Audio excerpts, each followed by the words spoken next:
Greetings. You have landed at Words Move Poetry. I am Ruby Body, and it's a pleasure to be leaning in on the subject of poetry again with you this Sunday. Happy Sunday. This week's session has to do with the voice of the poet as change agent. The inspiration for this topic comes from the speech given by the Prime Minister of the island nation of Barbados, Miss Mia Mottley, to the Conference of Climate Change, which is being held in Glasgow as we speak. It started on November 1st, I believe, and it is still continuing. Miss Mottley's speech will go down in history as a speech that changed the course of how people approach climate change. Miss Mottley dumped the prosaic language of the ordinary politician, and she adopted the language of the poet. Her doing so was intentional, and it worked. It was a great success because by doing so, she reached the hearts and minds of people all over the world. People who now laud her as a climate change giant, a climate change proponent. Miss Mottley did not come to the speech merely by relying on technocrats. She relied on the heart of a poet. As a politician, she demonstrated her poetic side and, by doing so, her poetic power. Before we get into the meat of her speech to the conference, and I will put the link to the speech in the description below if you have not yet had the pleasure to read it or to see it.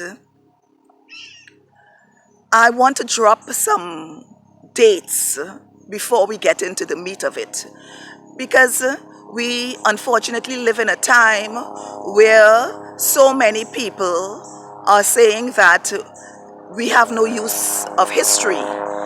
So let us look at what brought Miss Mottley to the world stage, Glasgow, to give this speech in her role as the leader of Barbados, but as I said, adopting the voice of a poet. So 1600, the date 1600, and I'd like you to keep these dates, these years in mind as we go along. 1600, 1964, 1965, 1661, 1881. These are just some of the dates that I suggest would have impacted Miss Mottley. Now, Miss Mottley's speech, the scope of it was Shakespearean. In a few short minutes, she dealt with morality, with justice, with ego, with greed. She brought all of these human instincts to the table when she sought to reach our hearts on this question of our common survival, climate change, and the destruction that it wreaks. It was a tour de force, her speech, and it reminded us of some of the best speeches that we have come to know coming out of courts. 1964, the speech of Nelson Mandela as he defended himself against the machinery of an oppressive state. In the balance was his liberty, and as it turned out, his liberty was taken away from him for almost 30 years after which he came out of prison to become the president of South Africa. It is of note that in his speech to the court, at the end of it, he wrote in his handwriting, "The invincibility of our cause and the certainty of our final victory are the impenetrable armor of those who consistently uphold their faith in freedom and justice." And it goes on. Miss Mottley framed her speech within the four corners of justice, climate justice. And she relied on the poet, musician, Eddie Grant, one of his lyrics. Who will mourn us on the front line? Will they mourn us on the front line? Those who live on the front line on all of those points, whether it's the Northern Hemisphere, the Southern Hemisphere, the Caribbean, who are in the way of the destruction of the climate change, the risk of climate change, because we have not been doing what we have been called to do in terms of stopping the destruction. Miss Mottley came out of the gates as a poet. She said, "For those who have eyes to see, for those who have ears to hear, and for those who have hearts to feel, 1.5 is what we need to survive." Does it remind you of Muhammad Ali, Cassius Clay, using the power of the word as poet to reach the average man? I'm sure it does. We are talking about the voice of the poet as a voice of change. If you like the content so far, please remember to like, share, and subscribe, and turn on your notifications so that you don't miss our future sessions. I said that there are certain dates that come to mind when we look at what brought Miss Mottley to this stage, the Glasgow stage, and even the location, Glasgow, a city that thrived on the benefits of the slave trade, the transatlantic slave trade, that Barbados featured so prominently in. Miss Mottley and the generations who brought her here has been familiar with the world stage. 1661, the Barbados Slave Code, that code that made it possible for the plantation system to thrive in Barbados to the benefit of those who lived in the North, the United Kingdom, even the United States. Yes, we cannot ignore history. But within history, we see our common humanity.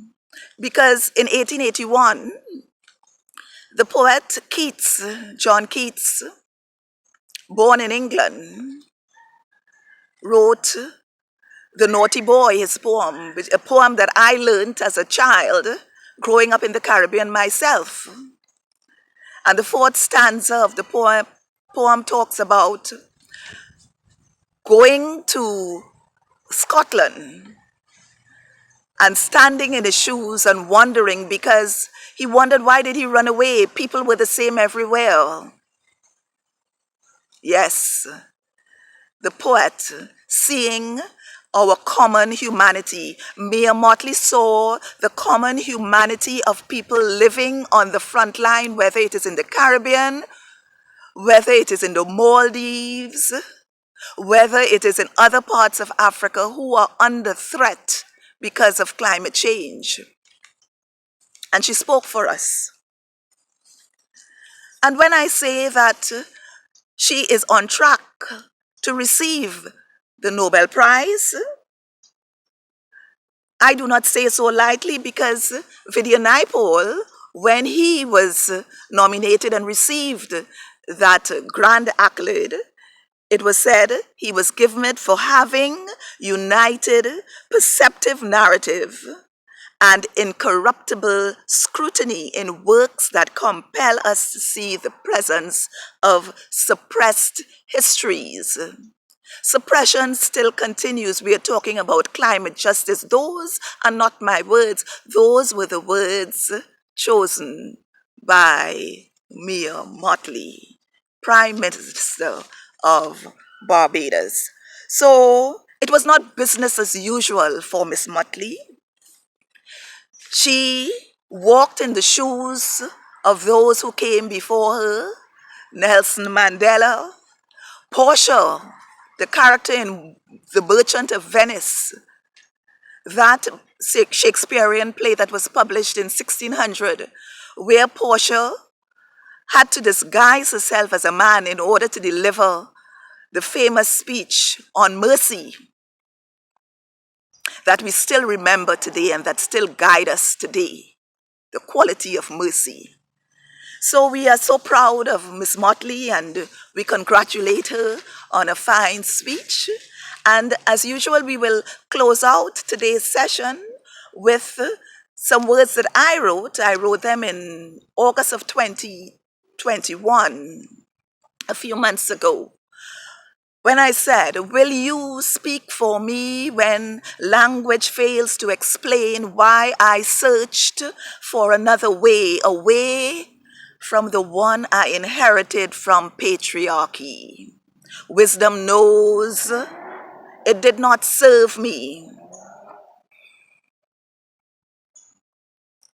Poverty does not move obstacles for pickaninnies with bellies distended, hearts screaming empathy. Will you speak for me when, after trying so long, I ended right back from whence I started, exhausted and despondent from the effort? Will you speak for me when I gaze with longing at assumed perfection, wishing I was safer, safer, safer? Will you speak for me when I wear mother's hips and crack a dry cough? Will you speak for me when my lips release wisdom that was there all my life and I searched for someone to save me? Will you speak for me when I will my tongue to stillness because I reckoned and wrong that a new day is anything different?